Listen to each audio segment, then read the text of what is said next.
చిన్న ప్రార్థన చేసుకుందాం. మా దేవా, మా ప్రభువా, మీకు వందనాలు, మీకు స్తుతులు, మీకు స్తోత్రాలు చెల్లిస్తున్నాను తండ్రి. మీ కృపలో ప్రభా మమ్మల్ని ఇంతవరకు కాచి కాపాడి నేను మరొక నూతన సంవత్సరంలో తొలి ఆదివారంలో మీరు మమ్మల్ని ప్రవేశపెట్టారు తండ్రి. ఈ బిడ్డలతో కలిసి నీ వాక్యాన్ని ధ్యానం చేసుకోవడానికి మీరు మాకు ఇస్తున్నటువంటి ధన్యకరమైన సమయానికై మీకు వందనాలు చెల్లిస్తున్నాం. నాయన, నీ యొక్క వాక్యాన్ని మేము తెరిచి కొద్దిసేపు మేము ధ్యానిస్తూ ఉండగా ప్రభా మీ పరిశుద్ధాత్మ ద్వారా మమ్మల్ని నడిపించండి, మా జీవితాన్ని సరిచేయండి, మా హృదయాలను నాయన మీరు బాగు చేయండి ప్రభా. నాయన, మా హృదయాలకు ఉన్నటువంటి తొందరపాట్లు తొలగించండి. మేము ఎక్కడైతే సరి చేసుకోవడానికి కృప చూపించమని ఈ వాక్యాన్ని మా అందరికీ దీవెనకరంగా చేయమని యేసు నామములో ప్రార్థన చేయించున్నాం తండ్రి, ఆమేన్. నేను 2 వర్తమానాలు ఇస్తాను ఈరోజు. ఈ 2 వర్తమానాలు కూడా ఒకే అంశములోంచి ఉంటాయి. అంటే రెండోసారి కూడా మీరు రావాలని నా ఉద్దేశం కాదు. నేనేం చెప్తున్నాను ముందుగా చెప్తే బాగుంటుంది అనిపించింది. మనకి కొద్ది రోజుల క్రితమే క్రిస్మస్ ఆచరించాం. క్రిస్మస్లో మనం సర్వసాధారణంగా యేసు ప్రభువారు ఎందుకు వచ్చారు, యేసు ప్రభువారు ఎలా వచ్చారు, ఈ విషయాలన్నీ కూడా మనం ధ్యానం చేస్తూ ఉంటాం. అయితే క్రిస్మస్లో కొంతమంది వ్యక్తుల గురించి మనం పెద్ద ఎక్కువగా పట్టించుకోం. ఆ వ్యక్తుల గురించి బైబిల్లో చాలా విపులంగా రాయటం జరిగింది. వారి నుంచి మనం నేర్చుకోగలిగేటువంటి పాఠాలు ఏంటి అనేది నేర్చుకుంటే బాగుంటుంది అనిపించింది. ఈ సమయంలో మనం మరియమ్మ నుంచి నేర్చుకోగలిగేటువంటి పాఠాలు, నేను తర్వాత ఇచ్చేటువంటి వర్తమానంలో యోసేపు నుంచి మనం నేర్చుకోగలిగేటువంటి పాఠాలు. కాబట్టి ఈ పూటకి నేను మరియమ్మ దగ్గర నుంచి నేర్చుకోగలిగేటువంటి పాఠం ఏంటి అనేది మనం తెలుసుకోవడానికి ప్రయత్నం చేద్దాం. అయితే మరియమ్మ గురించి 2 విపరీతమైనటువంటి ఆలోచనలు ఉన్నాయి.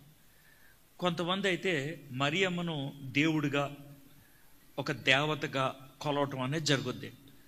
ఆ విధంగా చెయ్యాల్సినటువంటి పని ఉందా, ఆ విధంగా చెయ్యకూడదు అని అనటానికి బైబిల్లోంచి మరియమ్మ గారి నోట్లోంచే ఏమైనటువంటి విషయాలు మనకున్నాయా, అది మనం తెలుసుకుందాం.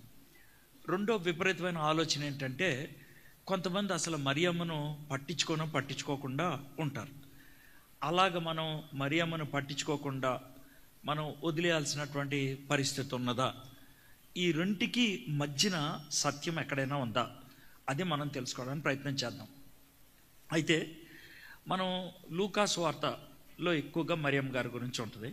లూకా సువార్త మనకి యేసు ప్రభువారు జన్మ విషయాల గురించి 2 సువార్తల్లో ఉన్నది. ఒకటి మత్తయి సువార్త, రెండోది లూకా సువార్త. మీకు కాస్త వివరణ ఇస్తాను, జాగ్రత్త వినండి. ఈ 2 సువార్తల్లో కొన్ని విషయాల్లో వేరువేరుగా అనిపిస్తాయి. ఎందుకు అనిపిస్తాయి కూడా మీకు చెప్తాను. ఎందుకు అని అంటే మీరు తెలుసుకోవడానికి ఒకటి. రెండోది, ఈ మధ్యకాలంలో ప్రతి ఒక్కరిని ప్రశ్నించడం, మరి బైబిల్ కరెక్ట్ కాదు, లేకపోతే యేసు ప్రభు దేవుడు కాదు అని అనటానికి మనల్ని చాలామంది రేకెత్తిచ్చేటువంటి ప్రశ్నలు అడుగుతూ ఉన్నారు. మనం తొడగొట్టి వాళ్ళతో డిబేట్లు అలాంటివి పెట్టుకోవాల్సిన అవసరం లేదు, కానీ మనం మౌనంగా ఉండాల్సిన పని కూడా లేదు. మనకి తెలిసినటువంటి జవాబు చెప్తే కనుక బాగుంటుందని నా యొక్క ఉద్దేశం ఇప్పుడున్నటువంటి పరిస్థితులను బట్టి. ఏంటనంటే, మత్తయ్య గారు ఆయన ఒక యూదుడు, లేవి అని ఆయన ముందుకున్నటువంటి పేరు.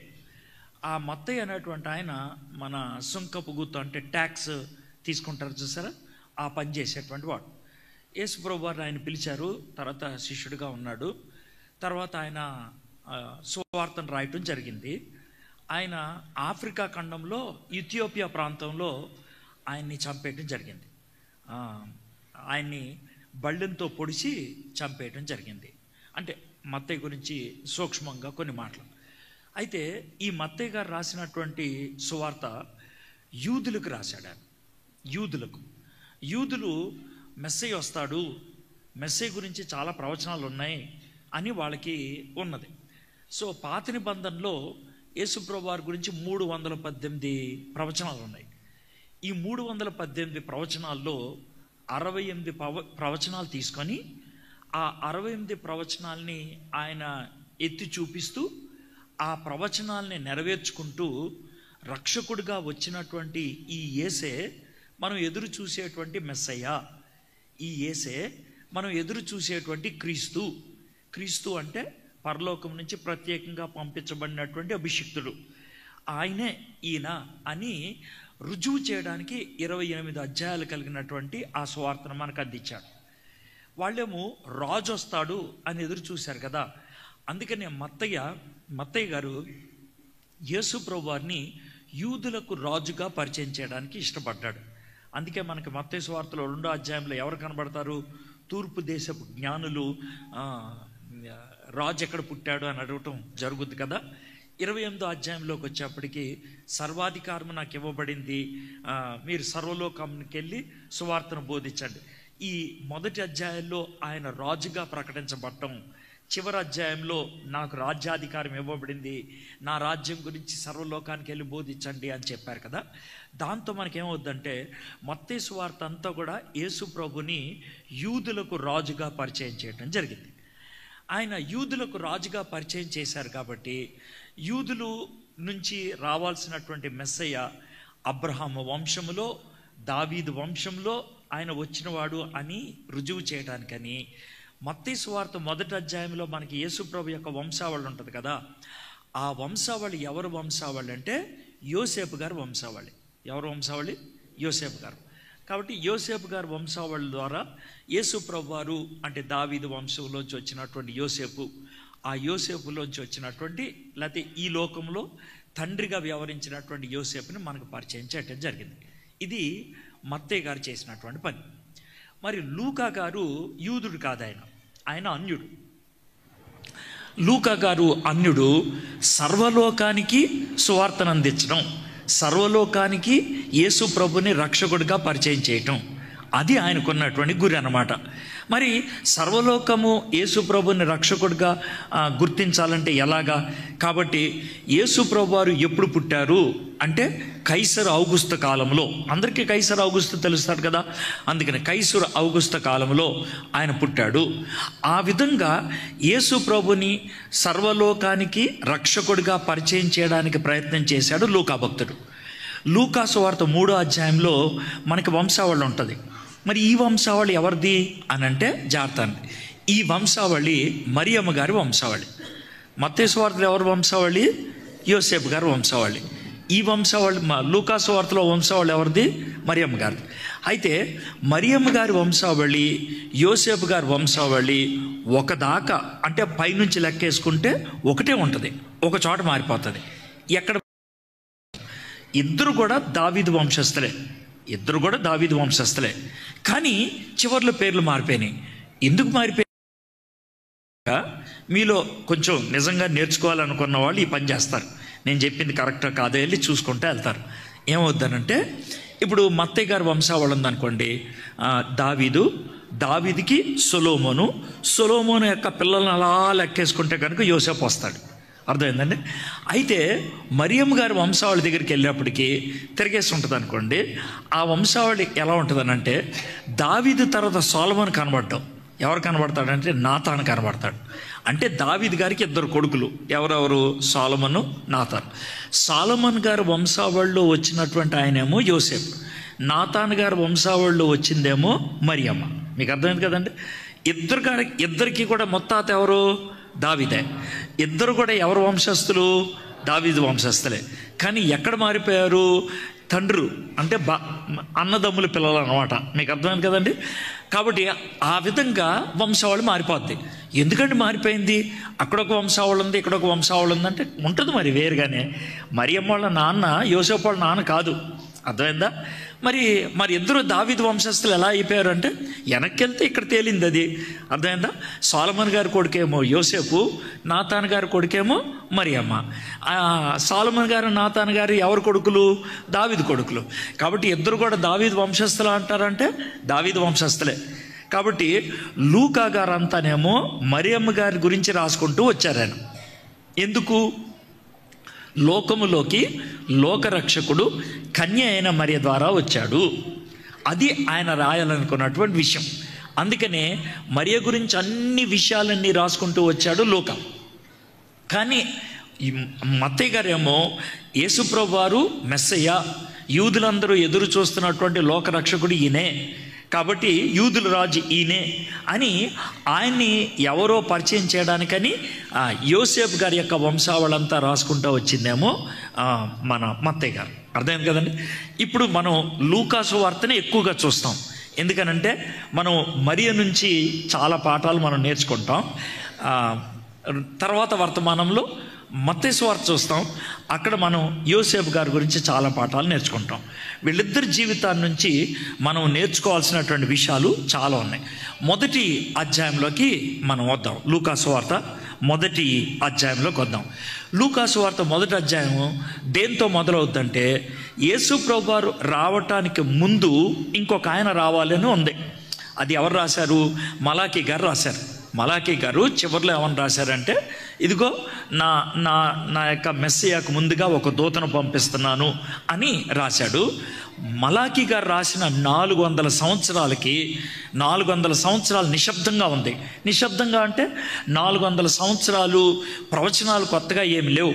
400 సంవత్సరాలు ప్రవక్తల ద్వారాగా ఇదిగో యెహోవా వాక్కు అని చెప్పినటువంటి మాటలు ఏమి లేవు. దాన్నే నిశ్శబ్ద కాలము అంటారు. ఇప్పుడు మనకి మలాకీ గ్రంథానికి మత్తయి సువార్తకి మధ్యన తెల్లకాయితం వస్తుంది కదా. ఈ తెల్లకాయితం ఎందుకు ఉంటుందంటే 400 సంవత్సరాల గ్యాప్ ఉందన్నమాట. ఈ 400 సంవత్సరాలు కూడా ఎదురు చూస్తూనే ఉన్నారు.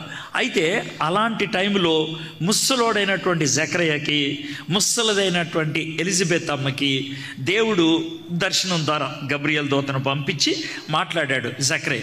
జకరియా యాజకుడే, బాగా పేరు కలిగినటువంటి యాజకుడే, కానీ పెద్దోడు, వయసు మించినటువంటి ఆయన. బహుశా 60 ఏళ్ళు దగ్గర పడి ఉంటాయి, అదే ఆయన వయసు. తనకి డ్యూటీలు వేస్తారనమాట. ఆ డ్యూటీ ప్రకారము యాజక ధర్మం చేయడానికి లోనికి వెళ్ళినప్పుడు అక్కడ దేవదూత కనబడి నీకు కొడుకు పుడతాడంటే అనుమానించాడు. అంటే ఇది ఎట్లా నమ్మాలి అని అనుమానిస్తే దేవదూతకి కోపం వచ్చి, ఇక నీకు బిడ్డ పుట్టేదాకా నీకు నోరు ఇంకా పనిచేయదని చెప్పడం జరిగింది. ఇదంతా మీకు తెలిసిందే. ఇది జరిగిన 6 నెలలకి, అర్థమైందండి, ఇది జరిగిన 6 నెలలకి అదే గబ్రియల్ దూత ఎవరి దగ్గరకు వచ్చారు? మరియమ్మ గారి దగ్గరకు వచ్చారు. ఆ సన్నివేశాన్ని మనం చూద్దాం. 6వ నెలలో గబ్రియేలును దేవదూత గలిలీలోని 26వ వచనం చదువుతాను. నజరేతను ఊరిలో దావీదు వంశస్థుడైన యోసేపును ఒక పురుషునికి ప్రదానము చేయబడిన కన్యక యొద్దకు దేవుని చేత పంపబడిన ఆ కన్యక మరియ. ఇక్కడ మనం మొట్టమొదటిగా మనం నేర్చుకునేది ఏంటంటే, ఇక్కడ మీకు చిన్న బ్యాక్గ్రౌండ్ చెప్పాలి. సాంస్కృతికమైనటువంటి బ్యాక్గ్రౌండ్ ఏంటంటే, మనందరికీ పెళ్ళిళ్ళు జరుగుతూ ఉంటాయి కదా. పెళ్ళిళ్ళలో మనకు 3 స్థాయిలు ఉంటాయి. మొదటిది ఏంటంటే నిశ్చితార్థం, రెండోది ఏంటంటే ప్రధానం, మూడోది ఏంటంటే వివాహం. ఇది మనందరికి ఉండేది. అయితే యూదా ప్రాంతంలో ఈ 3 ఉన్నప్పుడు కూడా మనకి జరిగినట్లు జరగవు. మనకున్నటువంటి ప్రాధాన్యతలు దానికి ఉండవు, వేరుగా ఉంటాయి. అదేంటి చెప్తాను. మనకి నిశ్చితార్థం ఎప్పుడు జరుగుద్దంటే, అబ్బాయికి కానీ అమ్మాయికి కానీ పెళ్ళిడు వచ్చిన తర్వాత, అంటే 18 ఏళ్ళు అమ్మాయికి కనీసం నిండాలి, అబ్బాయికి కనీసం 21 ఏళ్ళు నిండాలి. అప్పుడు పెళ్ళి ఎవరితో చేయాలని నిశ్చితార్థాలు చేసుకోవడం అనేది జరుగుద్ది. ఇది మనకి జరిగే పద్ధతి, అర్థమైందా? కానీ యూదులకి నిశ్చితార్థం సర్వసాధారణంగా 6-7 సంవత్సరాలప్పుడు అయిపోద్ది. మీకు జాగ్రత్త విన్నారు కదా, నిశ్చితార్థం 6-7 సంవత్సరాలకి అయిపోద్ది. చిన్న వయసులోనే అయిపోద్ది నిశ్చితార్థం. ఇది మొదటి. అయితే రెండోది ప్రధానం వెంటనే అవదు. ప్రధానం ఎప్పుడవుద్దంటే, అమ్మాయి పుష్పవతి అయిన తర్వాత కనీసం 1 సంవత్సరం అవుతారు. సర్వసాధారణంగా అమ్మాయిలు 11, 12, 13 ఆ వయసులో పుష్పవతి అవుతారు. అది జరిగిన 1 సంవత్సరం ఆగి అప్పుడు రెండో పని చేస్తారు. ఏంటది? ప్రధానం. అయితే దీనికి ఇంకో చిన్న లింక్ ఉంది. ఏంటనంటే, అబ్బాయిలు బడికి వెళ్తారు, చాలామంది బడికి వెళ్తారు కదా. బడికి వెళ్ళినప్పుడు 12వ ఏట వాళ్ళు హై స్కూల్లో చేరతారు. హై స్కూల్లో 12వ ఏట చేరతారు కాబట్టి 5 ఏళ్ళు హై స్కూల్లో ఉంటారు. అంటే అబ్బాయికి 17 ఏళ్ళు వచ్చేదాకా పెళ్లి చేయరు. కాబట్టి అబ్బాయికి 17 ఏళ్ళు రావాలి, అమ్మాయి పుష్పవతి అయి 1 సంవత్సరం ఆగాలి. అప్పుడు వాళ్ళకి రెండో పని చేస్తారు, ప్రధానం. ఇప్పుడు జాగ్రత్త అనండి. దీన్ని బట్టి అర్థం చేసుకున్నట్లయితే ఇప్పుడు గబ్రియేలు దూత వచ్చి మరియమ్మ గారితో మాట్లాడారు కదా, నజరేతులో ఉన్నటువంటి మరియమ్మ గారితో మాట్లాడినప్పుడు మన ఊహల్లో ఎక్కువలో ఎక్కువ అంచనా వేస్తే మరియమ్మ గారి వయసు 15 లేదా 16 ఏళ్ళు. మరియమ్మ గారి వయసు అంతా ఇప్పుడు మనం ఏ వయసు అమ్మాయి గురించి చదవబోతున్నాం అంటే 15 ఏళ్ళు 16 ఏళ్ళ అమ్మాయి ఏ క్లాసులో ఉంటుంది? 10వ క్లాసు. మనం 10వ క్లాసు అమ్మాయి గురించి నేర్చుకుంటున్నాం ఇప్పుడు. అర్థమైందా? మీరు అంటే మనం అంతా కూడా సరదాగా చెప్పాలంటే అడ్డగాడుదలాగా పెరిగాం. కానీ ఆ అమ్మాయి 15 ఏళ్ళు 16 ఏళ్ళ అమ్మాయి, చిన్న అమ్మాయి గురించి మనం వింటున్నాం. ఆ అమ్మాయి జీవితంలో జరిగినటువంటి విషయం, ఆమె తీసుకున్నటువంటి నిర్ణయం, ఆమె దేవునికి సమర్పించుకున్నది ఏ వయసులో? 15-16 ఏళ్ల వయసు. ఆ విషయం గుర్తుపెట్టుకోండి. ఆ 15-16 ఏళ్ల వయసు అమ్మాయిని మనం లూకాసు వార్త 1వ అధ్యాయం 2వ అధ్యాయంలో చూస్తున్నాం. ఆ 2 అధ్యాయాల్లో ఆ వయసు అమ్మాయి ఏం పనులు చేసింది, ఆ వయసు అమ్మాయి దేవునితో ఎలాంటి సంబంధం కలిగి ఉన్నది, ఆ వయసు అమ్మాయి ఎలాంటి భక్తి కలిగి ఉన్నది, అది ఇప్పుడు మనం నేర్చుకోబోతున్నటువంటి విషయం. అయితే మరి యోసేపు వయసు ఎంత ఉంటుందంటే ఎక్కువలో ఎక్కువ 19 ఏళ్ళు, ఎక్కువలో ఎక్కువ, చాలా ఎక్కువ ఆలోచిస్తే 20 ఏళ్ళు, అంతకంటే ఎక్కువ పెంచడానికి లేదు. తక్కువలో తక్కువ చూస్తే 17 ఏళ్ళు. చాలామంది 18 ఏళ్ళు కానీ 19 ఏళ్ళు కానీ అంటారు. అంటే యోసేపు గారు ఇంటర్మీడియట్ అబ్బాయి. తర్వాత వర్తమానంలో చూసేది ఇంటర్మీడియట్ అబ్బాయి తీసుకున్నటువంటి నిర్ణయాలు, ఇంటర్మీడియట్ అబ్బాయికి వచ్చినటువంటి కష్టాలు, దాన్ని ఆయన ఎదుర్కోవడానికి దేవుని మీద ఏ విధంగా ఆనుకున్నాడు, దేవుడు ఆయన్ని ఏ విధంగా నడిపించాడు, దేవుణ్ణి ఎంతగా ఆయన నమ్మాడు, అది యోసేపు గారి జీవితాన్ని నుంచి మనం నేర్చుకుంటాం. ఒకవేళ మీరు 2వ వర్తమానంకి రాకపోయినా మీరు ఒకవేళ ఈ యొక్క నేపథ్యంలో మీరు చదువుకుంటూ వెళ్తే కనుక చాలా విషయాలు మీరు నేర్చుకోవడానికి అవుతాయి. ఇప్పుడు మీకు మరియమ్మ గారి గురించి యోసేపు గారి గురించి తెలిసింది. వాళ్ళిద్దరికీ ప్రదానం చేసేటప్పుడు జాగ్రత్త వినండి. మనకి ఇలా అనరు, కానీ యూదులకి ఏమంటారంటే ఈ రోజు నుంచి మీ ఇద్దరు భార్యాభర్తలు. వాళ్ళిద్దరిని ఏమంటారంటే ఈ రోజు నుంచి మీ ఇద్దరు భార్యాభర్తలు. ఏమంటే మనకైతే అలా అవ్వదు కదంటే అవ్వదు. మనకి భార్యాభర్తలు ఎప్పుడవుతారు? పెళ్ళైనప్పుడే. పాస్టర్ గారు పెళ్ళైన తర్వాత దేవుడు నాకు ఇచ్చినటువంటి ఆధిక్యతను బట్టి, అధికారం, ప్రభుత్వం నాకు ఇచ్చినటువంటి అధికారాన్ని బట్టి వీళ్ళిద్దరినీ భార్యాభర్తలని నేను చెప్తున్నాను అని ఆయన అంటారు కదా. అప్పుడు దాకా వాళ్ళిద్దరు భార్యాభర్తలు కాదు. కానీ యూదుల ఆచారంలో ప్రదానము చేసిన దినాన్న వాళ్ళిద్దరినీ భార్యాభర్తలు అంటారు. కానీ వాళ్ళకి ఒక ఆజ్ఞిస్తారు. ఏమనంటే తెలుసా? మీరిద్దరూ భార్యాభర్తలే, కానీ 1 సంవత్సరం దాకా మీకు పెళ్లి చేయం, సంవత్సరం తర్వాత వివాహం చేస్తాం. ఆ వివాహం అయ్యేటంత వరకు కూడా మీరిద్దరూ కూడా శారీరకంగా కలవకూడదు, మీరిద్దరూ శారీరకంగా దగ్గర అవ్వకూడదు. మీరు దగ్గరైనట్లు కనుక మాకు తెలిస్తే, మీరు ఇద్దరు గట్టిగా కౌగిలించుకున్నట్లు ఎవరైనా ఇద్దరు సాక్ష్యం చెప్తే మిమ్మల్ని ఊరు బయటికి తీసుకెళ్ళి రాళ్లతో కొట్టి చంపేస్తాం. మీకు అర్థమైంది కదండి? కాబట్టి ఇద్దరు సాక్ష్యం చెప్తే చాలు, ఏమండి వీళ్ళిద్దరూ చాలా చనువుగా ఉంటున్నారు, దగ్గరగా ఉంటున్నారు అని పంచాయతీలో రచ్చబండ దగ్గర చెప్తే వాళ్ళిద్దరిని ఊరు బయటికి తీసుకెళ్ళి రాళ్లతో కొట్టి చంపేస్తాం.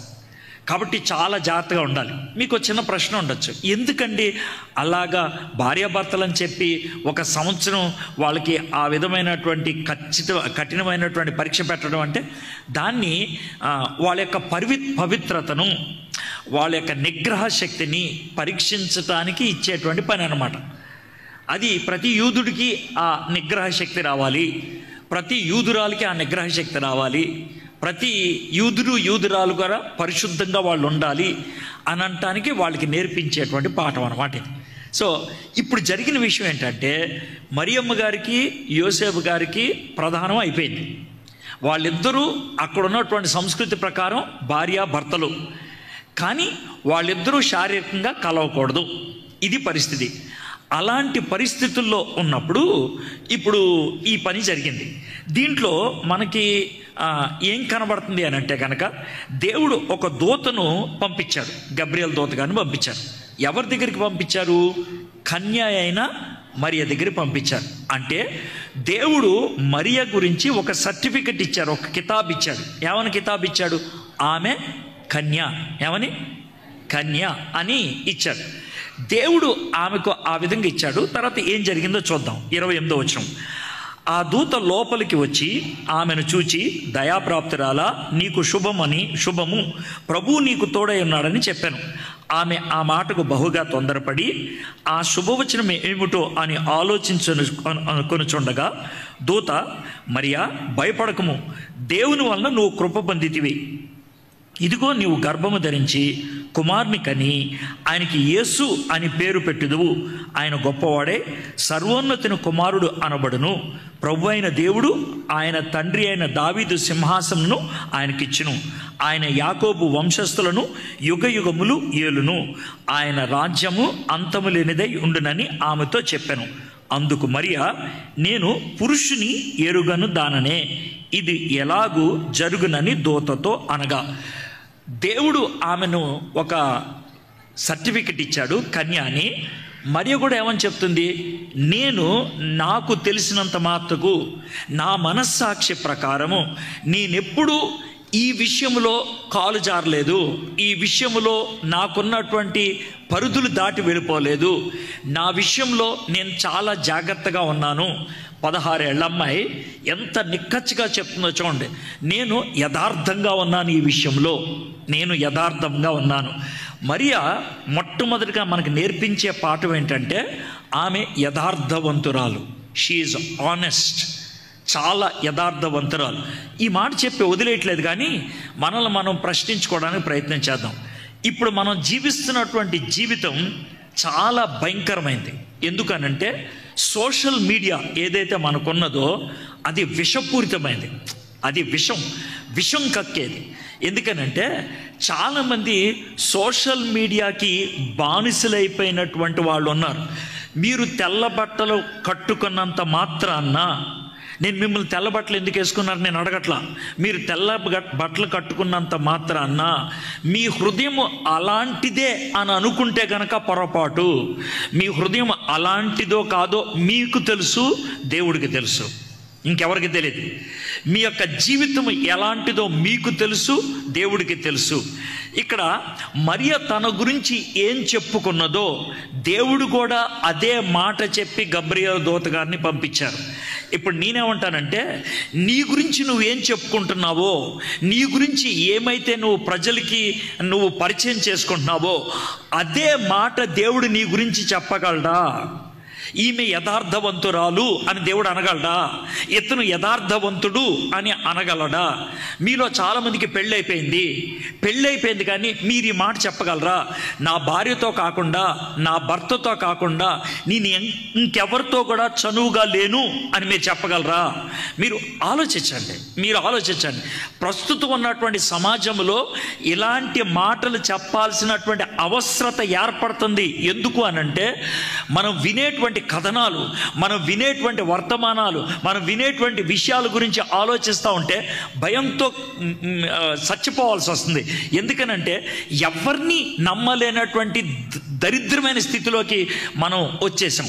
అలాంటి పరిస్థితుల్లో నేను ఇప్పుడు మిమ్మల్ని అడుగుతున్నటువంటి ప్రశ్న, మీరు పెళ్లి కాని వాళ్ళైతే కనుక, నేను కన్యను, నేను మగ వ్యక్తిగా నేను ఇంకొక స్త్రీ వైపు ఆ విధమైనటువంటి చెడ్డ ఉద్దేశం కలిగినటువంటి వ్యక్తిని కాదు, ఆ విధంగా ఎవరితో కూడా నేను చనువుగా లేను అనే మాట మనం గుండె మీద వేసుకోగలిగితే కనుక అట్లీస్ట్ ఈ విషయంలో ఓకే, మనం జాగ్రత్తగా ఉన్నాం అని చెప్పగలుగుతాం. అయితే మరియకున్నటువంటి ధర్మశాస్త్రం ప్రకారము ఒక వ్యక్తిని శారీరకంగా కలిస్తే గనక వ్యభిచారం, ఒక వ్యక్తికి శారీరకంగా దగ్గరైతే చనువుగా ఉంటే కనుక అది చెడ్డది. కానీ మనము కొత్త నిబంధనలో ఉన్నాం, మనము నూతన నిబంధనలో ఉన్నాం. నూతన నిబంధనలో ఉన్నటువంటి మనము, ఇలాంటి చర్చికి వచ్చేటువంటి మనము, దేవుని వాక్యాన్ని ఇంత స్పష్టంగా బోధించేటువంటి సంఘములో ఉన్నటువంటి మనము, నూతన నిబంధనలో ఉన్నటువంటి సిద్ధాంతాన్ని, నూతన నిబంధనలో ఉన్నటువంటి నిష్ఠ నియమాల గురించి మనం ఆలోచించాలి.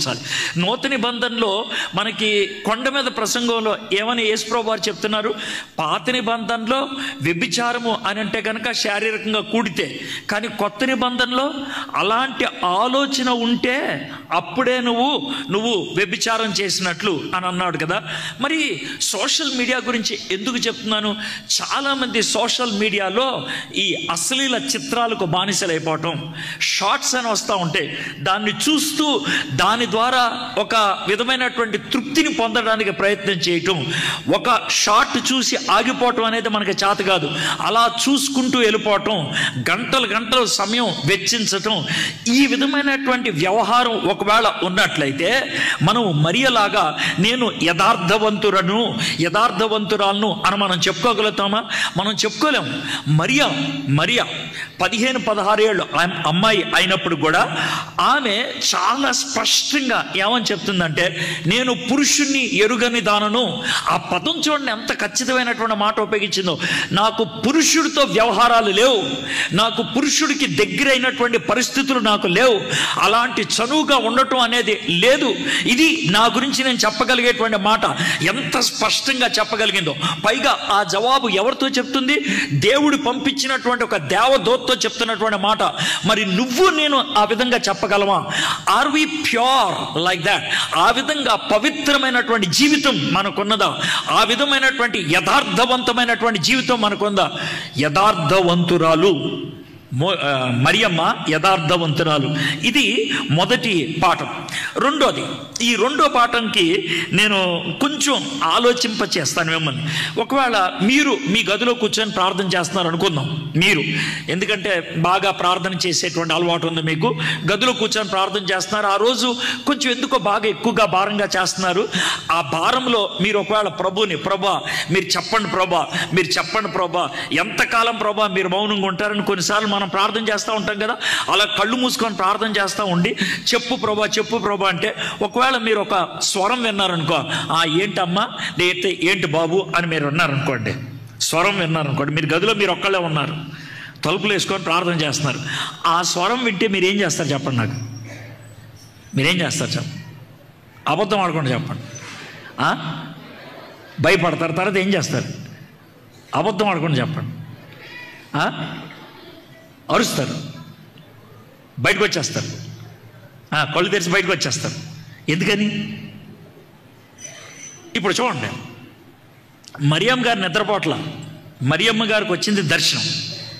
మరియమ్మ గారు పని చేసుకుంటున్నారు. ఆవిడ నీళ్లు మోసుకొస్తుందో, ఇల్లు కడుగుతుందో, లేకపోతే వంట ఏమైనా చేస్తుందో మనకు తెలియదు.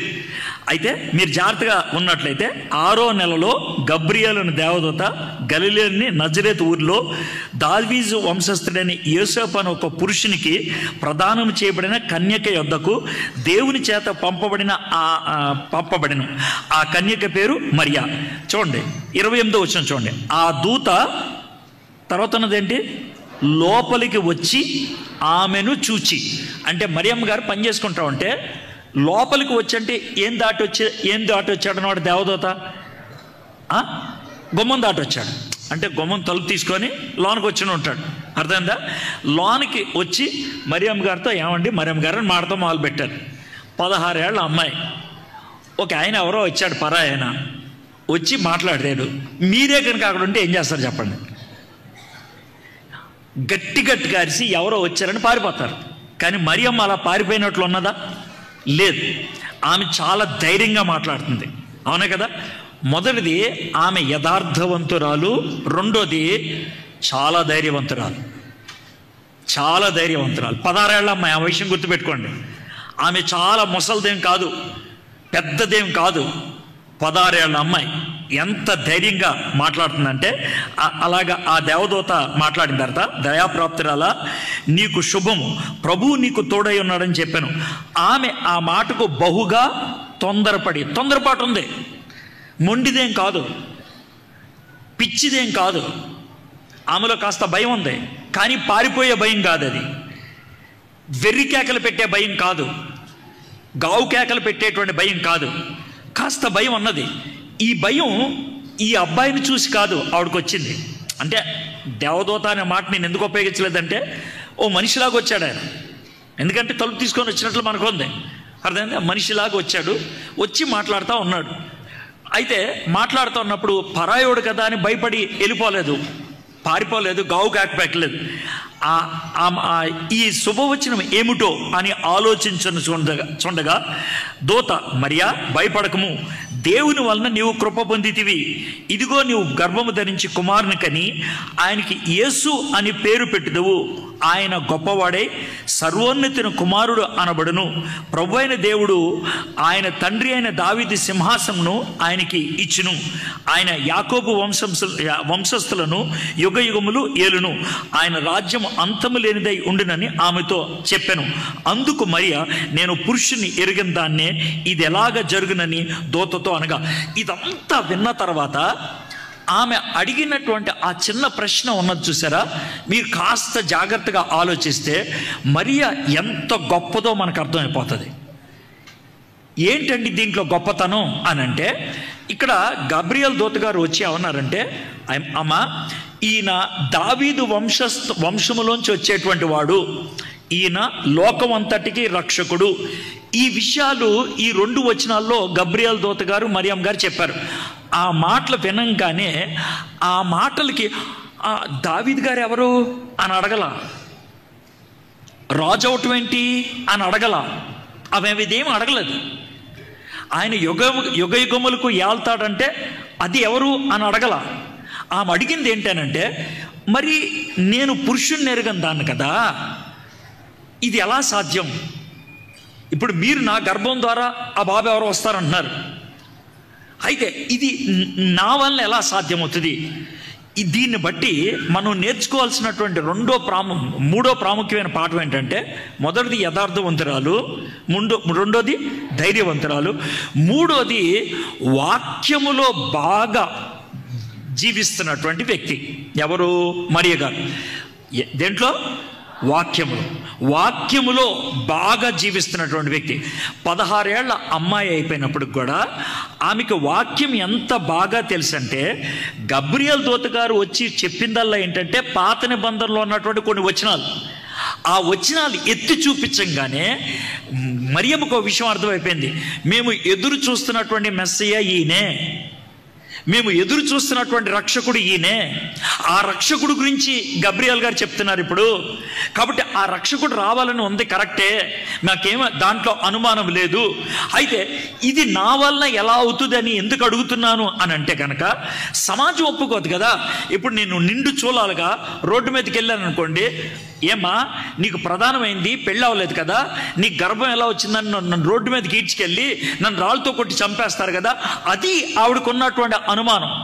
అంతేకాని ఇది దేవుడికి ఎలా సాధ్యం అనేది కాదు, ఇది నా వలన ఎలా సాధ్యమవుతుంది, ఇది ఆవిడ అడిగిన మాట. అయితే ఇప్పుడు మరియమ్మ గారికిను జకరియా గారికి ఉన్నటువంటి ఒక పోలిక కనుక చూస్తే, జకరియా గారి వయసు ఏమో 60 ఏళ్ళు ఉంటాయి, అర్థమైందంటే.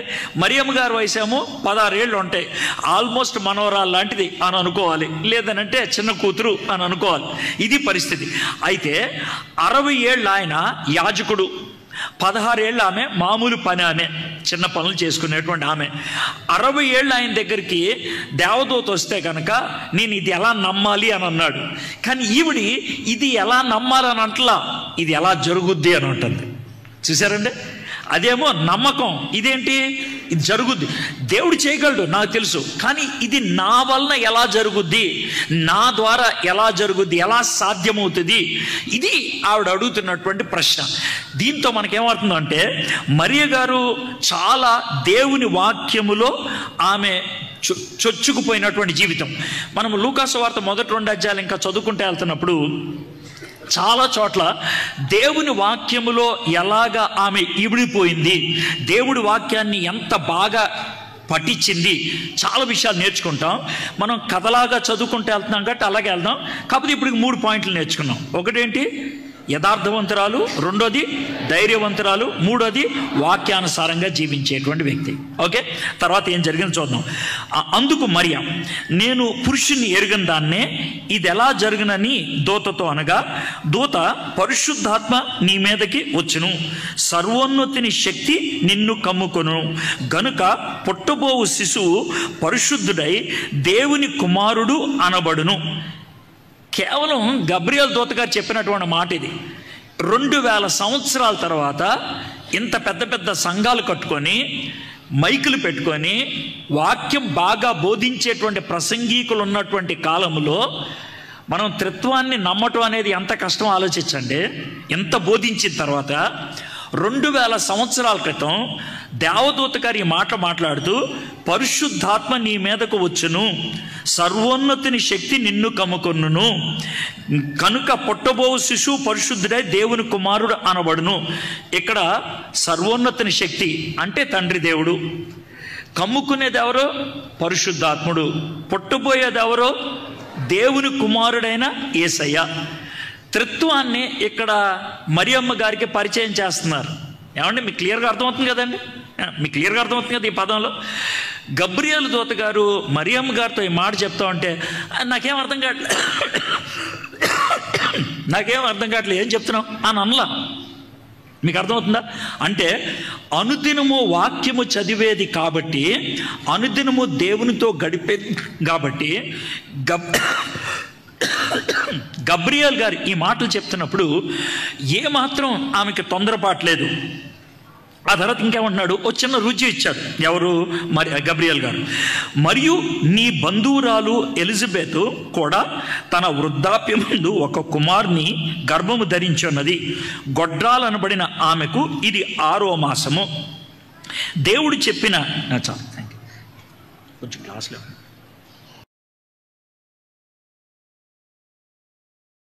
వచ్చిన చాలా ప్రాముఖ్యమైనది. దేవుడు చెప్పిన ఏ మాట అయినను నిరర్ధకము కానేరదని ఆమెతో చెప్పాను. నేను అనుకుంటాను మరియమ్మ గారు ఆ మాటని గట్టిగా పట్టేసుకొని ఉన్నట్టుది. ఏ మాట? దేవుడు చెప్పినటువంటి ఏ మాట అయినా నిరర్ధము కాదు. అంటే దేవుడు ఒక ప్రణాళిక పెట్టుకుంటే, దేవుడు ఒకటి చెయ్యాలి అనుకుంటే, మనము వద్దు అంటే తప్పించి దేవుడు మన జీవితంలో దాన్ని ఖచ్చితంగా సాధ్యపరుస్తారు.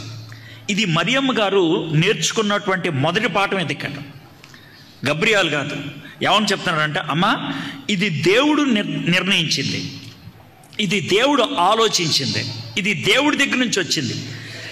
దేవుడి దగ్గర నుంచి వచ్చింది ఎప్పటికీ కూడా నిరర్ధకము కాదు. కాబట్టి నువ్వు ఓకే అంటావా అన్నట్లు చెప్తే, ఇప్పుడు 38వ వచనం, అందుకు మరియా. నాకు ఆ మాట చాలా చక్కగా నచ్చుద్దండి. మనం బైబిల్ నెమ్మదిగా చదువుకుంటే కానీ ఎంత బాగుంటుంది. అందుకు మరియా. దానికి ముందున్నటువంటి వచనం ఏంటంటే, దేవుడు చెప్పిన ఏ మాట అయినను నిరర్ధకము కానేరదని ఆమెతో చెప్పాను. అందుకు మరియా, ఇదిగో ప్రభు దాసురాలను, నీ మాట చొప్పున నాకు జరుగును గాక అనెను. ఇప్పుడు ఎప్పుడైతే దేవదూత ఇది దేవుని కార్యం అమ్మా, దేవుడు నిన్ను ఏర్పరచుకున్నాడు అనంటే, మరియ వెంటనే ఆ మాటకు, దేవుడిచ్చినటువంటి ఆ వాగ్దానానికి ఆమె ఏం చేసింది? తల ఒగ్గింది, విశ్వసించింది. 16 ఏళ్ల అమ్మాయి, మామూలు విషయం కాదు అది. నువ్వు కన్యవి, ఇప్పుడు కనుక నీ గర్భం వస్తే సమాజం వాళ్ళు రాళ్ళతో కొట్టి చంపుతారు. అయినప్పుడు కూడా ఆవిడేం చేసింది? ఓకే అనేసింది. అయితే జాగ్రత్త వినండి. అప్పుడు ఓకే అంటాం ఎలాంటిదో మీకు 2 ఉదాహరణలు చెప్తాను. ఈ 2 ఉదాహరణలు మీకు ఒకటి కాకపోతే ఒకటైనా అర్థమవుతుంది. ఒకటి ఏంటంటే, మీ ఇంట్లో మీ నాన్నగారు కానీ, మీ తాతగారు కానీ, మీ అమ్మగారు కానీ, మీ అమ్మమ్మ గారు కానీ ఎవరో చాలా సీరియస్ పొజిషన్లో ఉన్నారు అనుకుందాం. మీరు హాస్పిటల్కి తీసుకెళ్ళారు. హాస్పిటల్ తీసుకెళ్తే డాక్టర్ గారు ఏమంటారంటే, ఏమండి ఈమెకు ఓపెన్ హార్ట్ సర్జరీ చేయాలి. అర్థమైందా? మనం అంటే ఏంటండి అంటే, ఇక్కడ కోస్తాం, గుండెకాయను బయట తీస్తాం, దాన్ని కొంచెం శుభ్రం చేస్తాం, తర్వాత పెడతాం, ఇది ఓపెన్ హార్ట్ సర్జరీ అని అంటారు. అయితే ఇప్పుడు ఏంటండి అంటే, ఏమి లేదు, మీరు ఓ కాగితం మీద సంతకం పెట్టాలి. ఏంటండి ఈ కాగితం మీద సంతకానికి అర్థం ఏంటండి అంటే, ఏం లేదండి, మేము డాక్టర్లము కానీ మేము మనుషులమే, మేము ఈ విధంగా ఆపరేషన్ చేసేటువంటి ప్రక్రియలో ఒకవేళ ఏ కారణం చేతైనా మీరు తీసుకొచ్చినటువంటి మీ నాన్నగారు కానీ, మీ అమ్మమ్మ గారు కానీ ఎవరైనా చచ్చిపోతే దానికి మేము బాధ్యులం కాదు. అర్థమైంది కదండి? మీకు అర్థమైంది కదండి? మీరు దానికి సంతకం పెడితే మేము ఆపరేషన్కి వెళ్తాం. సంతకం పెట్టనండి, సంతకం పెట్టకపోతే మేము ఆపరేషన్ చెయ్యం. అది మీ ఇష్టం. ఇప్పుడు దాని మీద సంతకం పెట్టినప్పుడు అర్థం ఏంటి తెలుసా? చచ్చిపోయినా పర్లేదు, ఆపరేషన్ చేయండి. మీకు అర్థమైంది కదండి? చచ్చిపోయినా పర్లేదు, ఆపరేషన్ చేయండి. అది సంతకానికి అర్థం. ప్రతిసారి ఇలాంటి కఠినతరమైనటువంటి ఆపరేషన్లకి ఖచ్చితంగా భార్య దగ్గర నుంచో, భర్త దగ్గర నుంచో, కూతురు దగ్గర నుంచో, కొడుకు దగ్గర నుంచో సంతకం పెట్టించుకుంటారు. ఎందుకని కేసు వేస్తారో మన భయం.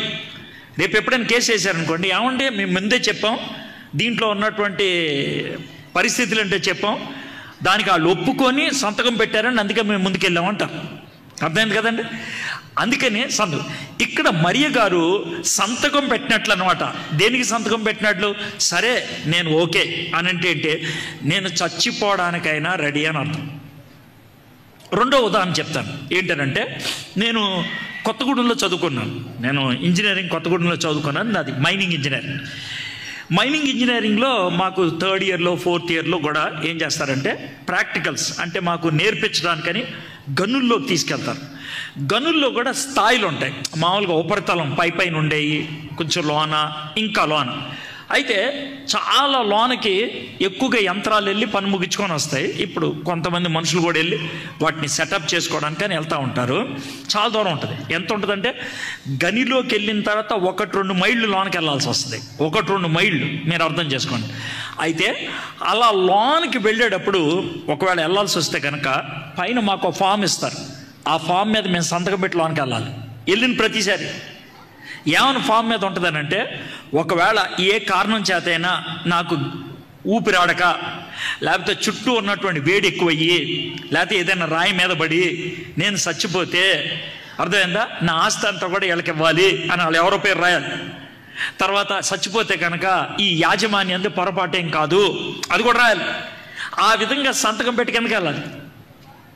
సో ప్రతిసారి సంతకం పెట్టినప్పుడు అర్థం ఏంటంటే నేను చావుకి తెగించా అని అర్థం. ఇక్కడ మరియమ్మ గారు చావుకి తెగించి ఆ మాట ఉపయోగించింది. ఆ చిన్న మాట తావుకి. అందుకు మరియా, ఇదిగో ప్రభు దాసురాలను. అక్కడ ఉపయోగించినటువంటి పదం ఏంటి? దాసురాలను. తెలంగాణ భాషలో నీ బాంచన్ అని చేతులు కట్టుకుందనమాట.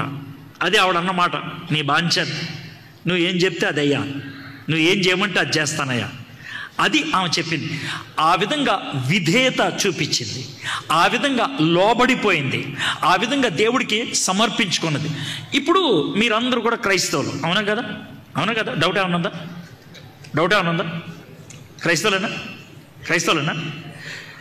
యేసు ప్రభు వచ్చి మీరు నా శిష్యులా అంటే మీరు అవునంటారా? అవునంటారా? అయితే యేసు ప్రభు వారు ఇంకొక మాట కూడా అంటారు. అవునా, మీరు నా శిష్యులా? అయితే మళ్ళీ ఒక మాట చెప్తాను. నా శిష్యులు ఎవరో మీకు చెప్తాను. ఎవరయ్యా నా శిష్యులు? ఎవరు అనంటే, నేను 5 రొట్లు 2 చేపలు పంచిపెట్టినప్పుడు తినేసి వెళ్ళిపోయే బ్యాచ్ కాదు.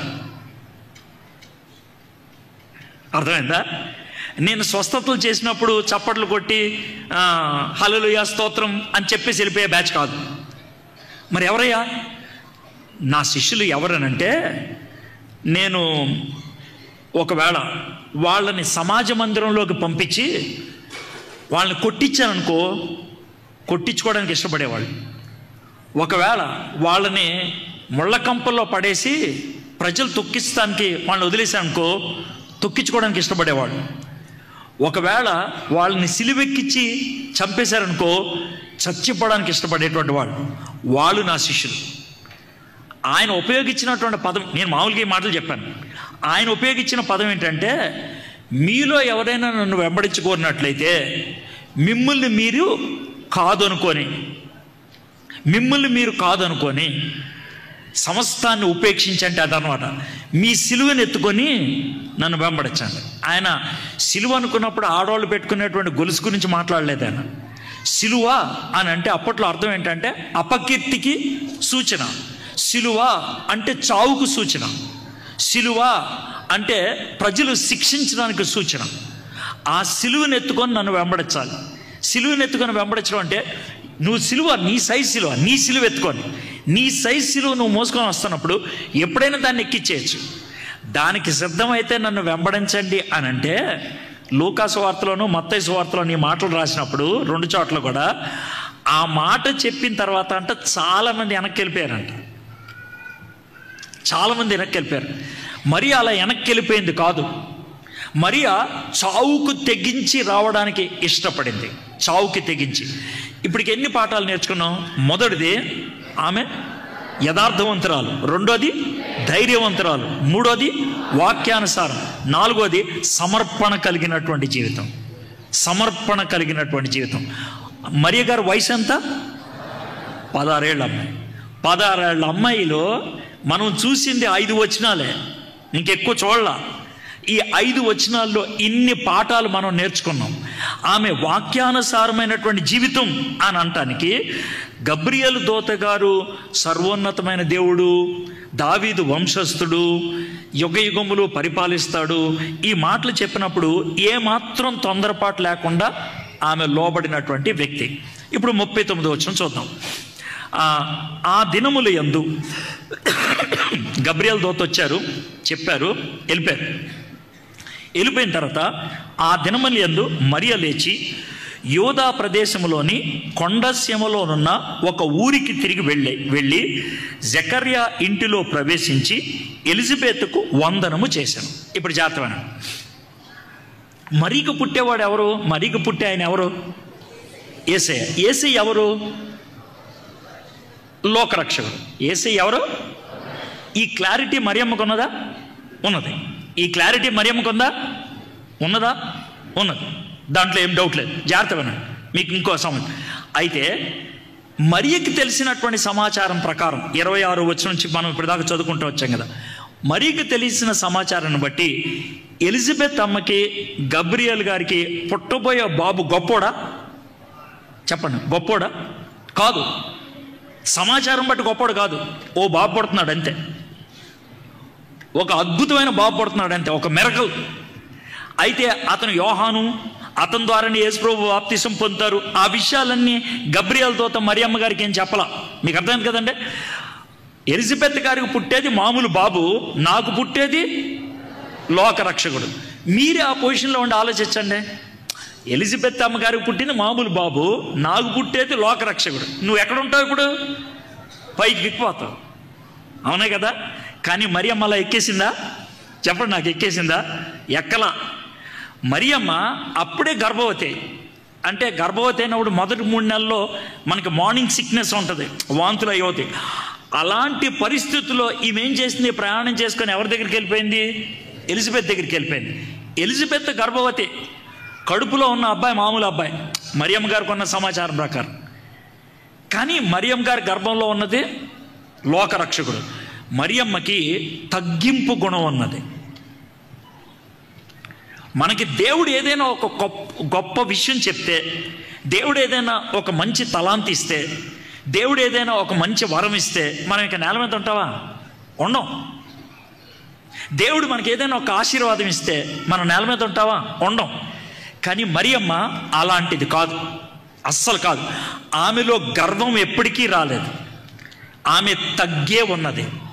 ఆమె యేసు ప్రభుని నేను కనబోతున్నాను, లోకరక్షణ నేను కనబోతున్నాను అనేటువంటి ఫీలింగ్ ఆమెకు అస్సలు లేదు.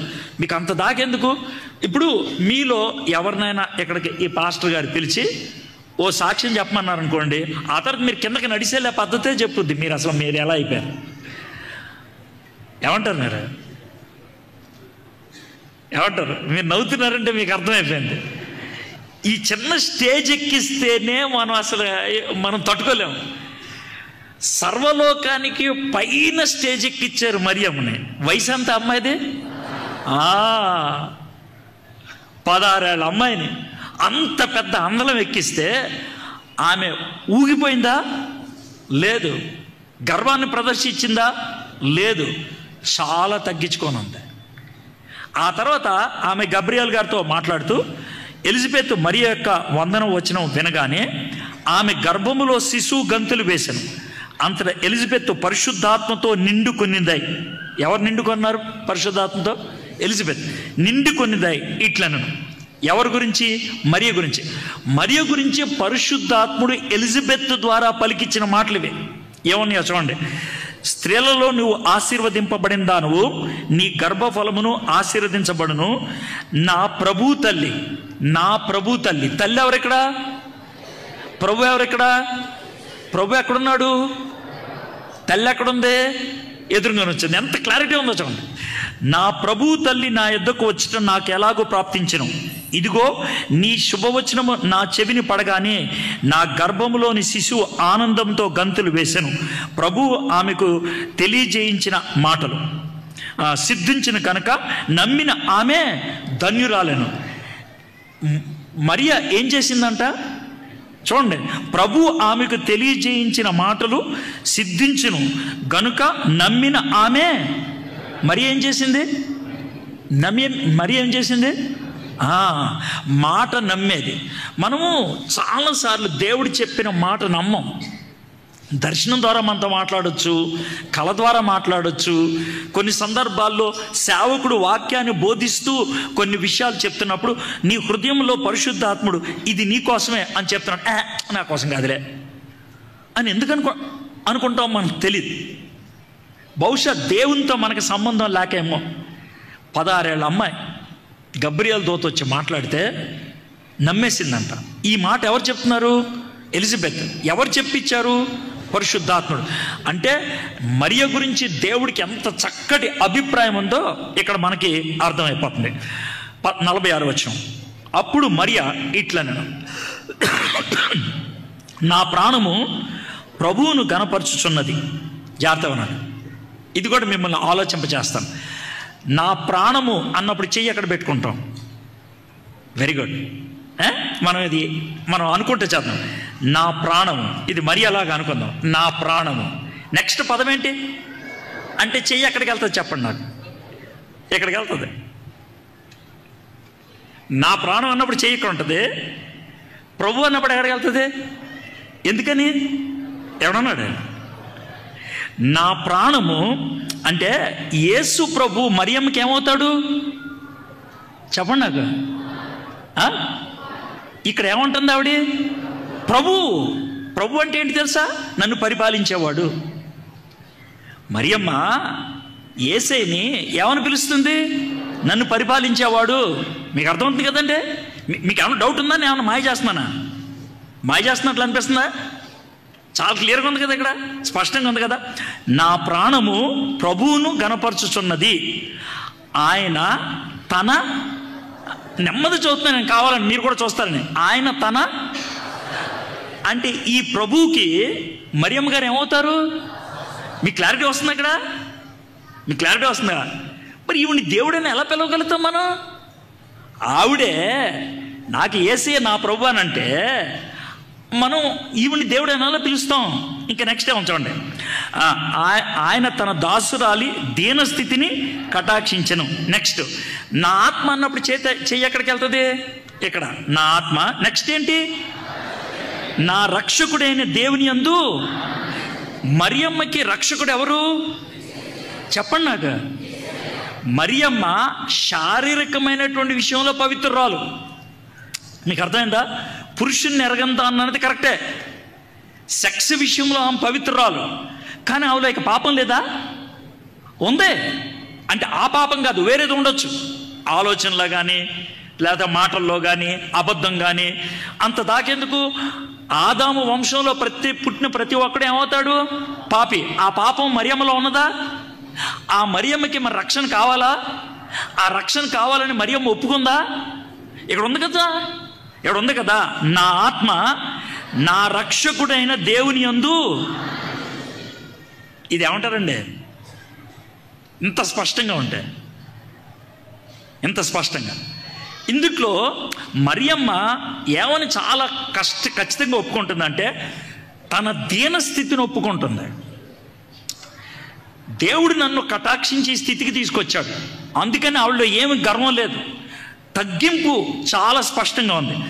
సర్వశక్తిమంతుడు నాకు గొప్ప కార్యములు చేశాను గనుక ఇది మొదలుకొని అన్ని తరముల వారును నన్ను ధన్యురాలు. ఆవిడేమంటుంది తెలుసా? నన్ను అందరూ మెచ్చుకుంటారు, నన్ను అందరూ జ్ఞాపకం చేసుకుంటారు, అందుకని నేను హెచ్చించిపోను, అందుకని నేను కాలు ఎగరేసుకోను, అందుకని నేనేమి గర్వంగా ప్రదర్శించను. ఎంత చక్కగా చెప్తుంది. ఆయన నామము పరిశుద్ధము, నన్ను ధన్యురాలందరూ ఆయన నామం పరిశుద్ధము. 50 వచనం. ఆయనకు భయపడు వారి మీద ఆయన కనికరము తరతరములకు ఉండును. ఆయనకు భయపడు వారి మీద ఆయన కనికరము తరతరములు ఉండును. ఇప్పుడు యేసుక్రీస్తు ప్రభువారు శిలువ మీద ప్రార్థన చేస్తున్నప్పుడు ఓ ప్రార్థన చేశారు, తండ్రి వీరేం చేస్తున్నారు వీరెరుగరు. ఈ ప్రార్థన ఎక్కడుందో తెలుసా మీకు? కీర్తనలు 22 మొదటి వచనం. కీర్తనలు 22 మొదటి వచనంలో ఉన్నటువంటి ప్రార్థనని శిలువ మీద యేసు ప్రభువారు ఉన్నట్లుగా అదే చెప్పాడు, నా దేవా నా దేవా నన్నేలా చేయి విడిచితివి. అంటే వాక్యాన్నే యేసు ప్రభువారు ఏం చేశారు? ప్రార్థనగా చేశారు. బైబిల్లో ఉన్నటువంటి పండితులు చాలామంది వాళ్ళు చేసే పని ఏంటంటే వాక్యాన్ని గుండెల్లో దాచుకొని ఆ వాక్యాన్నే ప్రార్థనగా చేయటం అనేది వాళ్ళకి అలవాటు. మనం కూడా అది అలవాటు చేసుకుంటే బాగుంటుంది. ఏంటంటే వాక్యాన్ని విని దాన్ని మన జీవితంలో అలవర్చుకొని దానికి అనుగుణంగా ప్రార్థన చేయటం. చాలాసార్లు మనం చేసేటువంటి తప్పేంటి తెలుసా? మనము వాక్యం చదువుతాం కానీ ప్రార్థన మాత్రం వేరుగా చేస్తాం. అది ఎలా ఉంటుందని అంటే, ఒకవేళ మిమ్మల్ని ఎవరన్నా ఏమండి మీ పేరు ఏంటండి అని అడిగారు అనుకోండి, నా పేరు సులోచన. బాగుంది. మీరేం చేస్తుంటారండి? నేను టీచర్ గారిని. ఏమండి మీరు ఎక్కడ ఉంటారండి? నేను జీడిమెట్లో ఉంటాను. వీళ్ళిద్దరి మధ్యన సంభాషణ బాగుంటుంది. ఎందుకంటే మీ పేరు ఏంటంటే సులోచన అన్నదే, మీరేం చేస్తున్నారంటే టీచర్ అన్నదే, మీరు ఎక్కడ ఉంటారంటే జీడిమెట్ల అన్నది. బాగుంది. ఒకవేళ నేను ఇదే ప్రశ్న, ఏమండి మీ పేరేంటండి? ఇప్పుడే భోంచేసి వచ్చానండి. మీరు ఏం చేస్తుంటారండి? నాకు నిద్ర వస్తుందండి. మీరు ఎక్కడ ఉంటారండి? నా పేరు సులోచన అండి. ఇప్పుడు మీకేమొస్తుంది? ఇలాంటి జవాబులు ఏంటి ఏమొస్తుంది మీకు? ఈవిడికి చూడేమో లేకపోతే పిచ్చిదేమో అని అనుకుంటారు కదా. చూడండి, మీరు జాగ్రత్త వినండి. దేవుడేమో మీకు ఈరోజు కీర్తనలు 23 వినిపించాడు అనుకుందాం. యెహోవా నా కాపరి, నాకు లేమి కలగదు, పచ్చికల చోట్ల ఆయన పరుణ చేసి మీరు చదివారు, అర్థమైందా? బైబిల్ చదివేసి మూసేశారు, జిప్పు కూడా ఇస్తారు. ఇప్పుడు ప్రార్థన చేస్తున్నారు, ప్రభా ఏంటో ప్రభా బాగా ఆకలి ఎక్కువ ఉంటుంది ప్రభా నాకు అసలు చాలా అప్పులు ఎక్కువైపోయినాయి అంటే ఇప్పుడు దేవుడికి ఏమొస్తుంది చెప్పండి? నాకు ఏమొస్తుంది? ఎందుకని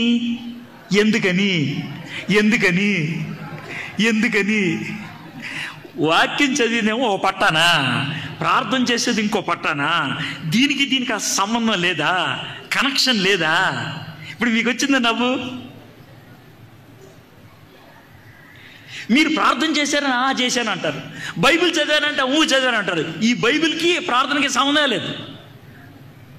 ఆ బైబిల్ చదివింది ఎడిపోయిందో తెలియదు, ఈ ప్రార్థన ఎడిపోయిందో మనకు తెలియదు. కానీ అందరి మాటల్లో మాత్రం ఏమంటే 3 గంటల ప్రార్థన చేశారండి, 4 రోజులు ఉపవాసం ఉన్నారండి. ఏమి లాభం? మీరు ఉపవాసం చేయలేదని నేను అనుమానించట్లా, మీరు ప్రార్థన చేయలేదని నేను అంటలా. మనకి వాక్యం దేవుడు ఎందుకు ఇచ్చాడంటే ఆయన మనతో మాట్లాడటానికి. దేవుడు ప్రార్థన అనేటువంటి ఆయుధం మనకి ఎందుకు ఇచ్చాడంటే మనం ఆయనతో మాట్లాడటానికి. కాబట్టి వాక్యం ఏమైతే విన్నామో, వాక్యం ద్వారా దేవుడు ఏదైతే మనతో మాట్లాడాడో దానికి అనుగుణంగా దేవునితో మాట్లాడుతూ నేర్చుకున్నాం అనుకో, సంభాషణ అనేది చక్కగా స్థిరపడుతుంది. అది మన జీవితంలో ఉండట్లేదు. అందుకనే ప్రార్థన చేసిన తర్వాత చాలామంది తలనొప్పి మొదలవుద్ది. మీకు అయిందో లేదో నాకు తెలీదు. చాలామందికి ప్రార్థనలో నిద్ర వస్తుంది. మీకు వచ్చిందో లేదో నాకు తెలీదు. ఎందుకు వచ్చింది ప్రార్థనలో నిద్ర అంటే, బైబిల్ చదివేదోటి ప్రార్థన చేసేదోటి. నిద్ర రాకేమొస్తుంది? మరి నిద్ర రాకేమొస్తుంది? సంభాషణలో నిద్ర రాదు. సంభాషణ నీకు ఇష్టం లేదైతే నీకు నిద్ర వస్తుంది. అయితే మరియ గురించి ఇంత విషయాలు ఎందుకు చెప్తున్నానంటే, ఆమె వాక్యం నేర్చుకున్నది, ఆ నేర్చుకున్నటువంటి వాక్యాన్నే ప్రార్థన చేసింది. ఎలాగా అని అంటారేమో చూడండి, 50 వచనం చదువుతాను. ఆయనకు భయపడి వారి మీద ఆయన కనికరము తరతరములకు ఉండును. ఈ మాట ఆవిడ ఎక్కడి నుంచి తెచ్చుకుందో తెలుసా? 16 ఏళ్ళ అమ్మాయి. ఎప్పుడున్నదో తెలీదు. మీ అందరినీ బైబిల్ తెచ్చుకోమని అయ్యగారు చెప్పారు. ఇప్పుడే చెప్పారు కదా, బైబిల్ తెచ్చుకున్నారు. మీ అందరికి బైబిల్ ఉన్నాయా? బైబిల్ చదవటం వచ్చా మీకు? మరియమ్మ దగ్గర బైబిల్ ఉందా? మరియమ్మ దగ్గర బైబిల్ లేదు. బైబిల్ లేని మరియమ్మ దగ్గర నుంచి బైబిల్ ఉన్న మనం నేర్చుకునే పాఠం ఎంత సిగ్గు ఆలోచించండి. బైబిల్ లేని మరియమ్మ దగ్గర నుంచి బైబిల్లో ఉన్నటువంటి మనం నేర్చుకోగలిగే పాఠం. ఈ విధంగా మరియమ్మ గారికి గంటలు బోధించేవాళ్ళు ఎవరున్నారా? లేరు. మనం నేర్చుకోవాల్సిన పాఠం ఏంటి చూద్దాం. పాపం ఆవిడ యూదుల ప్రార్థనా మందిరంకి వెళ్ళుండేది వారానికి ఒకసారి.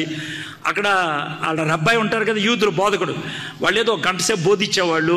వాళ్ళ దగ్గర చుట్టలు ఉండేవి, ఆ చుట్టలోంచి చదివి బోధించేవాళ్ళు. దాన్ని జాగ్రత్తగా విని దాన్నే నెమరు వేసుకొని గుండెల్లో దాచుకొని ఎప్పుడో విన్నటువంటి మాట ఇప్పుడు ప్రార్థన చేసింది. 103వ కీర్తన 17-18 వచనాలు చదువుతాను చూడండి. 103వ కీర్తన 17-18 వచనాలు చదువుతాను. 50వ వచనం ఇందాక చదివాను కదా, అది మళ్ళీ ఒకసారి చదువుతాను చూడండి. ఆయనకు భయపడు వారి మీద ఆయన కనికరము తరతరములకు ఉండును. ఇది మనం 50వ వచనం. ఇప్పుడు కీర్తనలో 103:17-18. ఆయన నిబంధనను గైకొనుచు ఆయన కట్టడలను అనుసరించి నడుచుకొని వారి మీద, యెహోవా యందు భయభక్తులు గల వారి మీద ఆయన కృప యుగ యుగములు నిలుచుచు ఆయన నీతి వారి పిల్లల తరమునకు నిలుచును. 103వ కీర్తన 17-18 వచనాల్లో ఉన్నటువంటి మాటలు ఎప్పుడున్నదో ఏమో తెలీదు, ఇప్పుడు దాన్ని ప్రార్థనగా వల్లిస్తుందా అంటే ఆమె ప్రార్థన దేంట్లోంచి పుట్టుకొచ్చింది? వాక్యంలోంచి పుట్టుకొచ్చింది. వాక్యానికి ప్రార్థనకి చక్కటి ఒడంబడిక ఉన్నట్లు మనకు అర్థమవుతుంది. తర్వాత ఈ మాట చూసి నేను ముగిచ్చేస్తాను, టైం అయిపోతుంది. 51వ వచనం. ఆయన లూకా సువార్త 1వ అధ్యాయం. ఆయన తన బాహువుతో పరాక్రమము చూపెను, వారి హృదయముల ఆలోచన విషయమై గర్విష్ఠులను చెదరగొట్టును, సింహాసనం నుండి బలవంతులను పడద్రోసి దీనులను ఎక్కించును, ఆకలి కొనిన వారిని మంచి పదార్థములతో సంతృప్తి పరిచి ధనవంతులను వట్టి చేతులతో పంపివేసను. ఒక చిన్న మాట. ఈ ప్రార్థన నేను చదువుతున్నాను కదా, ఈ ప్రార్థన చదువుతున్నప్పుడు పాత నిబంధనలో ఇలాగే ఒక ఆవిడ ప్రార్థన చేసిందని మీకు గుర్తొస్తుందా? హన్నా ప్రార్థన ఒకసారి చదవండి. మరియమ్మ గారి ప్రార్థన చూడండి. మరియమ్మ గారు హన్నా దగ్గర నుంచి కొంచెం కాపీ కొట్టినట్లు ఉంటుంది.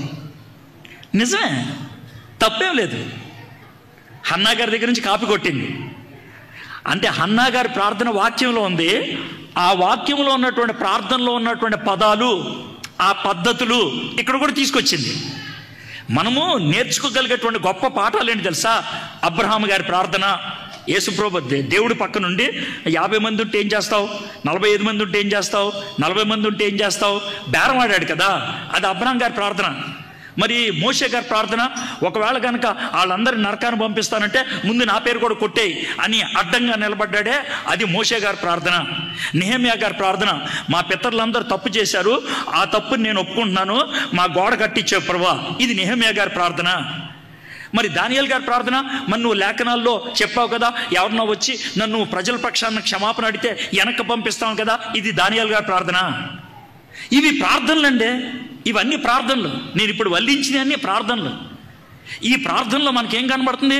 వాళ్ళు స్పష్టంగా ప్రార్థన చేసినప్పుడు ఒక అంశం పెట్టుకొని ప్రార్థన చేశారు, ఒక పద్ధతిలో ప్రార్థన చేశారు. దేవుడు ఆ ప్రార్థనలు మన బైబిల్లో ముద్రించాడు. 1222 ప్రార్థనలు ఉన్నాయంట బైబిల్లో. ఇన్ని ప్రార్థనలు ఎందుకు పెట్టాడు బైబిల్లో దేవుడు? అందుట్లో 200 ప్రార్థనలు స్పష్టంగా ఏం ప్రార్థన చేశారో కూడా రాశారు. ఆ ప్రార్థనలు ఎందుకు పెట్టారు? ఆ ప్రార్థన నుంచి మనం నేర్చుకోవాలని, ఆ ప్రార్థన మనం అలా చెయ్యాలని. హన్నా ప్రార్థన కాపీ కొట్టింది, మరియమ్మ గారు ప్రార్థన చేసేస్తా ఉన్నారు. బాగుంది. ఇప్పుడు 54-55 వచనం.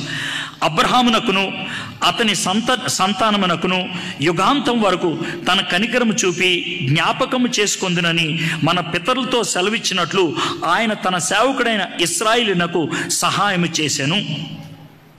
ఇప్పుడు అబ్రహాం గారికి మరియకి గ్యాప్ ఎంతో తెలుసా? అంటే అబ్రహాంకి మరియ గారికి ఉన్నటువంటి సమయం వ్యవధి ఎంతో తెలుసా? 2000 సంవత్సరాలు. 2000 సంవత్సరాల క్రితం ఉన్నటువంటి అబ్రహాము తెలుసు. 1800 సంవత్సరాల క్రితం ఉన్నటువంటి 1850 సంవత్సరాలు ఉన్నటువంటి ఇశ్రాయేల్ తెలుసు ఆమెకి. దేవుడు అబ్రహాముతో చేసిన నిబంధన తెలుసు ఇవిడికి. దేవుడు దావీదుతో చేసిన నిబంధన తెలుసు ఇవిడికి. ఆ నిబంధన గురించి చెప్తుంది ఆవిడే. నువ్వు చేసావు కదా ఆ నిబంధన అంటే వాక్యం ఎంత బాగా తెలుసో ఆవిడికి. చూడండి, వాక్యములో ఎంతగా ఆమె పండిపోయిందో చూడండి. అంతటా మరియ ఇంచుమించు 3 నెలలు ఆమెతో కూడా ఉండి పిమ్మట తన ఇంటికి ఆమె తిరిగి వెళ్ళిపోయింది. అయితే ఈ 54-55 వచనాల్లో మరియది ఇంకొక పాఠం చెప్పి నేను ముగిస్తాను. ఏంటనంటే, అబ్రహాముకు నువ్వు వాగ్దానం ఇచ్చావు, అది నువ్వు నెరవేర్చే దేవుడివి. ఇశ్రాయేలుకి నువ్వు వాగ్దానం ఇచ్చావు, అది నువ్వు నెరవేర్చే దేవుడివి. దావీదు గారికి నువ్వు వాగ్దానం ఇచ్చావు, నెరవేర్చేవాడి. దేవుని యందు ఆమెకి నిరీక్షణ ఉన్నది. వాగ్దానం ఇచ్చి నెరవేర్చేవాడు అనే నిరీక్షణ ఉన్నది. ఎన్ని పాఠాలు మనం నేర్చుకున్నాం మరియమ్మ గారి. అంటే టైం లేదు కాబట్టి 2వ అధ్యాయంలోకి వెళ్ళట్లేదు. 1వ అధ్యాయంతో నేను పూర్తి చేశాను.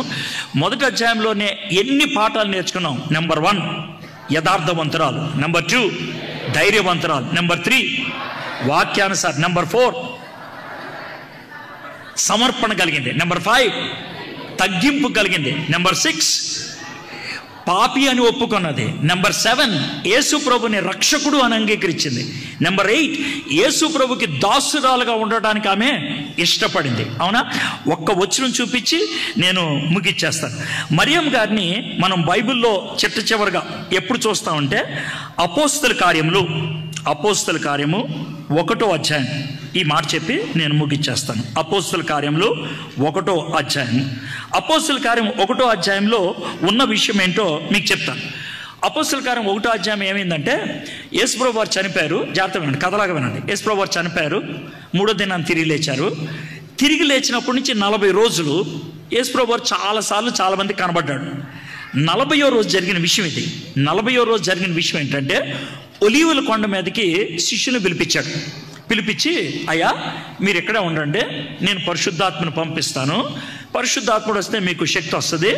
అప్పుడు మీరు సర్వలోకానికి వెళ్ళి సువార్తను అందించడానికి నాకు సాక్షులుగా ఉండటానికి ఉంటుందని చెప్పారు. ఆయన చెప్పేసి ఆయన వెళ్ళిపోయారు. ఎవరు? యేసయ్య ఆరోహణమే వెళ్ళిపోయారు. ఆ తర్వాత శిష్యులంతా కూడా యెరూషలేములోనే ఉండిపోయి ప్రార్థన చేస్తూ ఉన్నారు. ఎంతమంది? సుమారు 120 మంది. ఈ 120 మంది ఎందుకు ప్రార్థన చేస్తున్నారు? యేసు ప్రభు చెప్పారు కాబట్టి. ఏమని ప్రార్థన చేస్తున్నారు? పరిశుద్ధాత్మని పంపించమని ప్రార్థన చేస్తున్నారు.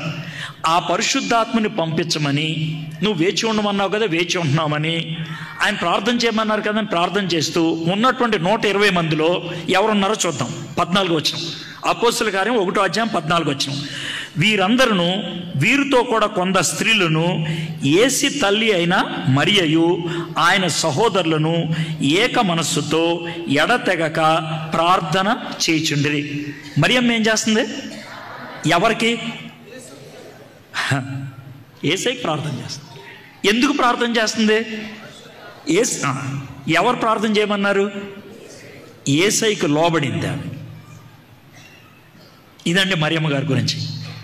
ఈ మరియమ్మ గారి గురించి ఎన్ని పాఠాలు మీరు నేర్చుకోగలిగితే అన్ని పాఠాలు నేర్చుకోవచ్చు.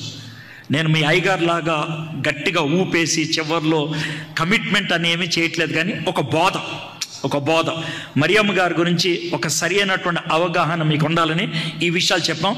మీరు లెక్కేసుకొని చెప్పారు ఎన్ని విషయాలు మీరు మరియమ్మ గారి దగ్గర నుంచి నేర్చుకోవచ్చు. అయితే ఒక చిన్న ప్రశ్న వేసుకోండి. 16 ఏళ్ల అమ్మాయిలో ఇన్ని మంచి గుణాలు ఉంటే మరి నా వయసు ఎంతో, నీ వయసు ఎంతో మీకు తెలుసు. ఈ వయసు ఇంత బోధ నాకుంది, ఇంత వివరణ మాకుంది, ఇంత వెలుగుంపు నాకుంది, మరి నాలో ఎందుకు అలాంటి జీవితం లేదు? మనం ప్రశ్నించుకుందాం. మరియమ్మ చివరిగా ఈ మాట అన్నది, ప్రభువు దాసురాలను అని తన్ను తాను చావుకు అప్పగిచ్చేసుకుంది. మనము దేవుని దాసులమని దేవునికి అప్పగించుకోవడానికి సంసిద్ధంగా ఉన్నామా? ఆలోచిద్దాం. తలంచండి, చిన్న ప్రార్థన చేసుకుందాం. మా దేవా, మా ప్రభువా, మరియమ్మ గారి దగ్గర నుంచి కొన్ని వచనాల్లో చూసాం, చాలా పాఠాలు నేర్చుకోగలిగాం. చాలా పాఠాలు. ఎంత గొప్ప దేవుడు ప్రభువా. మరియమ్మ గారి గురించి ఇన్ని వివరాలు మాకు ఇచ్చాం. ఈమె జీవితం నుంచి మేము చాలా పాఠాలు నేర్చుకోగలుగుతాం. ఆమె యథార్థవంతురాలు, ఆమె ధైర్యవంతురాలు, ఆమె తగ్గింపు కలిగినటువంటి వ్యక్తి, ఆమె వాక్యములో బాగా స్థిరపడినటువంటి వ్యక్తి. ప్రభా, నీకు లోబడటానికి ఇష్టపడింది, నీకు సమర్పించుకోవడానికి ఇష్టపడింది. ప్రభా, ఇన్ని విషయాలు నీ యందు నిరీక్షణ కలిగినటువంటి వ్యక్తిగా ఉంది. నువ్వు చెప్పిన మాటకి లోబడి ప్రార్థన చేసేటువంటి వ్యక్తిగా మేము చూస్తున్నాం. ఇన్ని విషయాలు మేము మరియమ్మ గారి గురించి నేర్చుకోవడానికి మీరు మాకు ఈ లేఖనాలు ఇచ్చారు. ఈ పాఠాలు మాకు ఇచ్చింది మేము నేర్చుకోవాలని, ఆ విధంగా నేర్చుకొని దానికి తగిన జీవితాన్ని మేము కలిగి ఉండగలుగుటకు ఈ వాక్యాన్ని మా అందరికీ ఆశీర్వాదకరంగా చేయమని యేసు నామములో ప్రార్థన చేస్తున్నాం తండ్రి.